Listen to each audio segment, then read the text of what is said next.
Lorsque l'ESCA décide de s'installer à la place des Halles, qui date des années 70, avec une connotation vraiment typique de cette construction de cette période, on est nous confrontés à deux choses. La première, c'est intervenir sur un bâtiment existant au sein d'une masse beaucoup plus importante, puisqu'on ne maîtrise qu'une partie de l'îlot.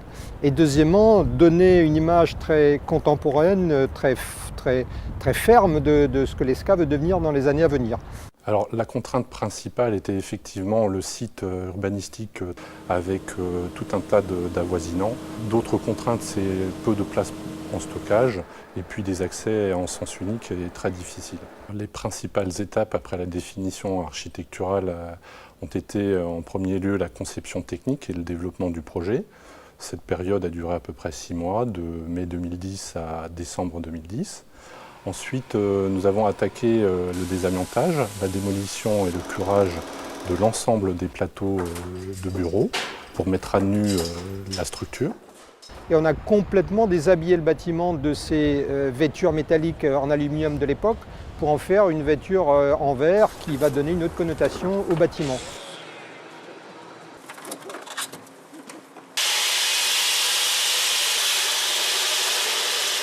La troisième étape était la pose de la façade double pot ventilé qui représente à peu près 5300 m², avec 600 blocs verriers qui ont été posés au millimètre près, façon puzzle, puisque nous avons une façade sérigraphiée, donc chaque élément a sa position et sa place prédéterminée. Nous n'avions, nous, pas comme objectif initial de viser la certification.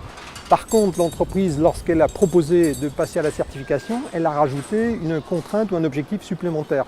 Pour la certification HQE, BBC et Finergie, nous nous sommes appuyés sur l'expertise d'un bureau d'études spécialisé qui s'appelle Agir Environnement, qui était accompagné de 2 personnes de la direction technique de Pertuis Construction.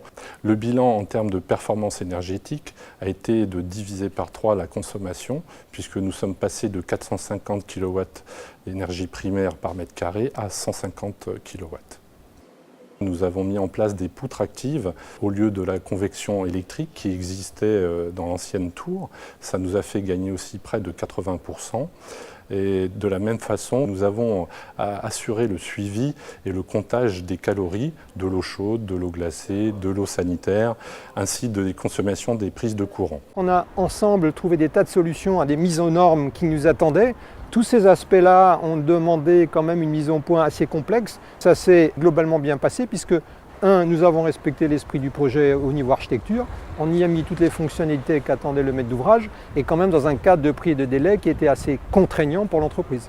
Il nous a semblé que la conception-réalisation permettait de trouver un interlocuteur unique et d'avoir la meilleure gestion des risques pour un résultat obtenu sans rentrer dans des détails d'un métier qui n'est pas le nôtre. L'avantage principal d'une conception-réalisation, c'est qu'on est tout de suite plus impliqué et motivé pour chercher des solutions et trouver et discuter avec nos partenaires, architectes ou bureaux d'études.